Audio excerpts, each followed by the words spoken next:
Greetings, WTX viewers. Well, it's day 2, and quite a lot has been happening, actually. I got caught in the rain, but not as much as Sunak did the other day when he announced this, this snap election.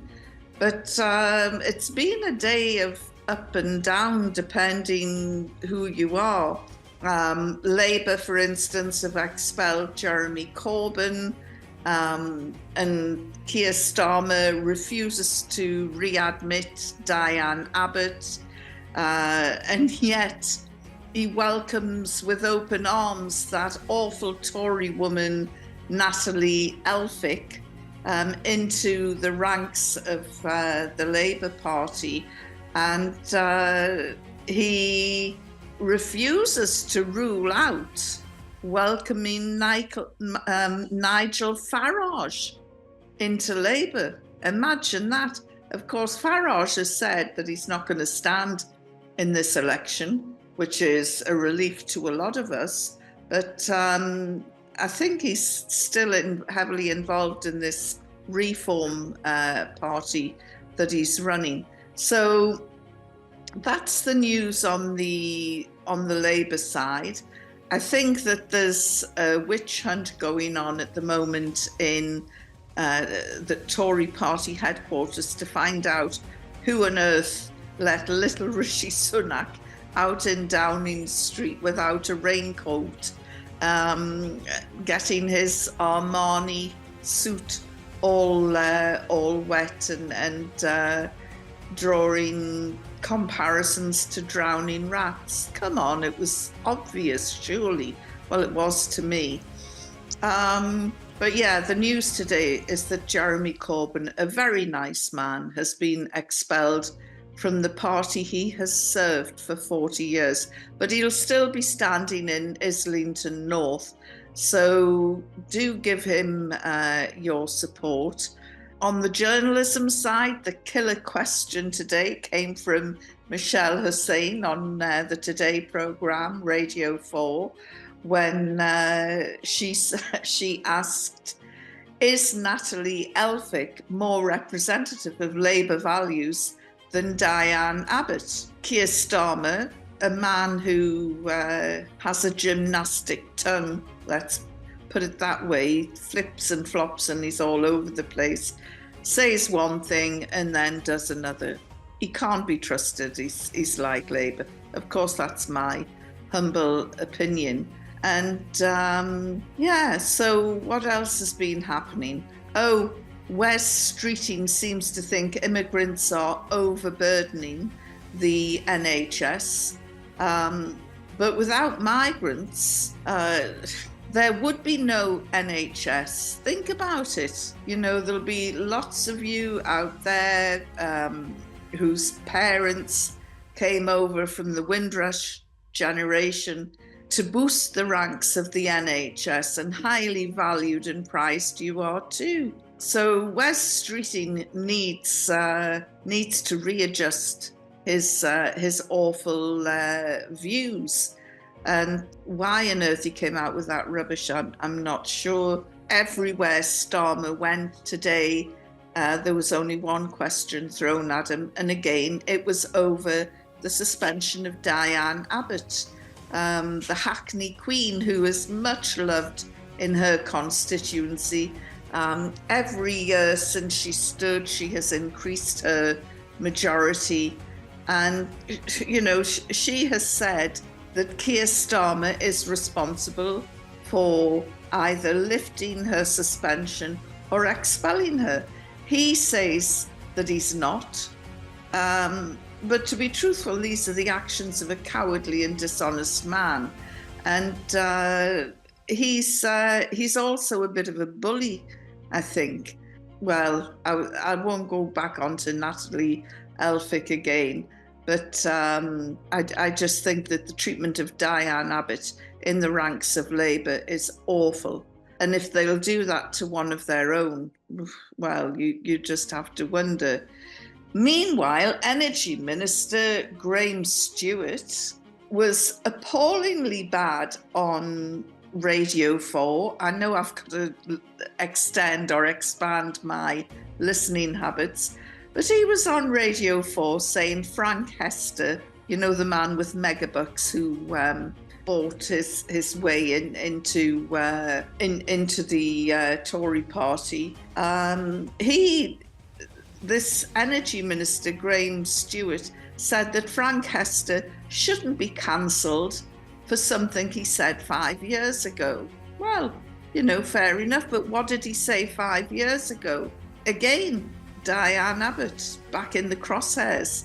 Hester allegedly said that looking at Diane Abbott made him want to hate all black women and said she should be shot. Now then, if Energy Minister Graham Stewart thinks that, it was said 5 years ago, let's get over it, would he still feel the same way if Hester wasn't a multi-million pound donor or man who'll give shed loads of money to the Tory party? The racism is overt in Britain today.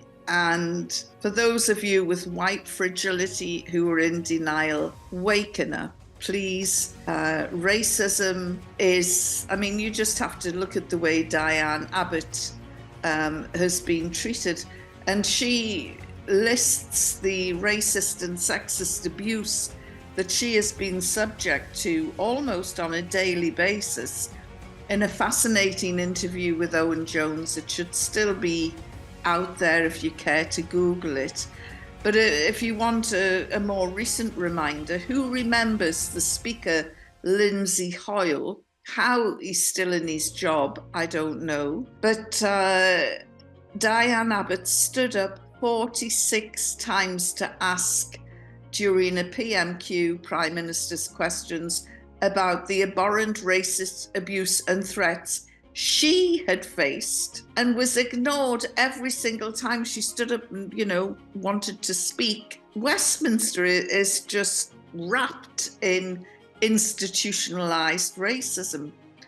So when you do elect me, Newcastle folk, we're going to have a lot of work to do down there and sort out this racism in Westminster. And the other thing that's really interesting is my old mate, George Galloway, the head of the Workers' Party of Great Britain.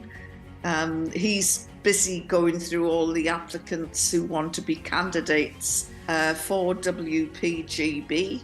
I don't know if you've seen the logo, but it's like a cogged wheel, quite gritty and work-like symbol.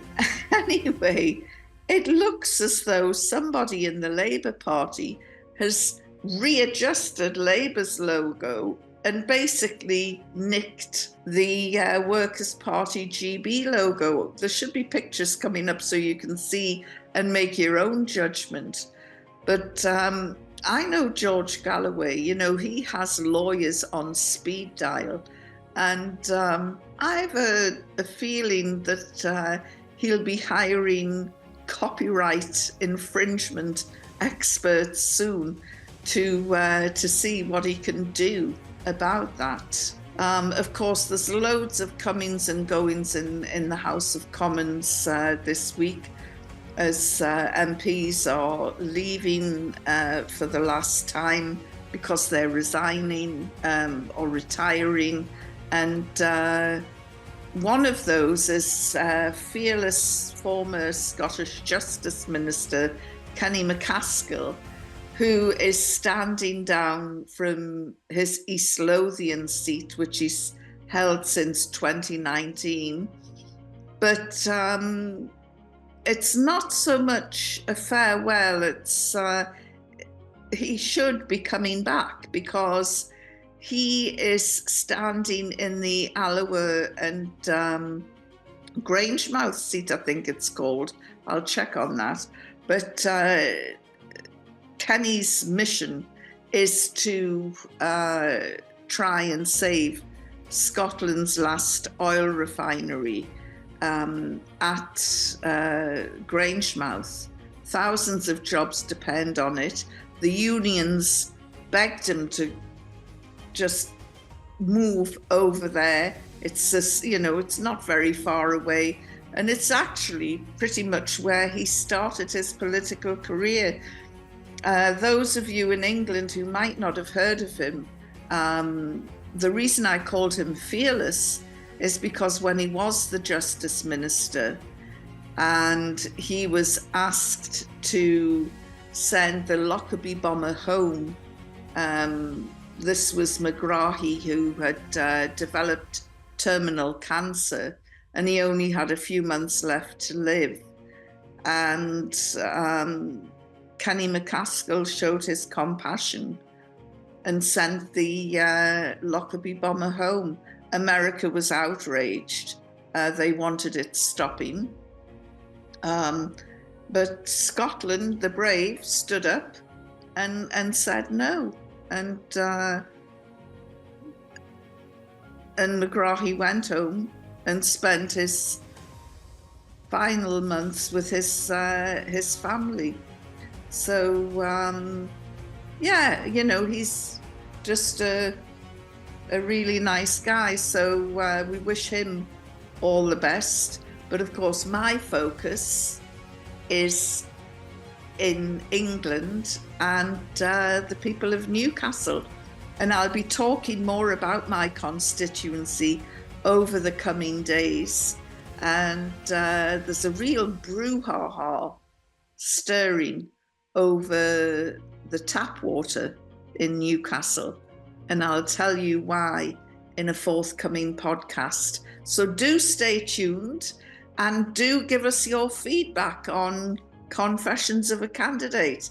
I'll try and answer any questions you throw at me, but stay tuned to WTX News and tune into this podcast. So over and out. Bye.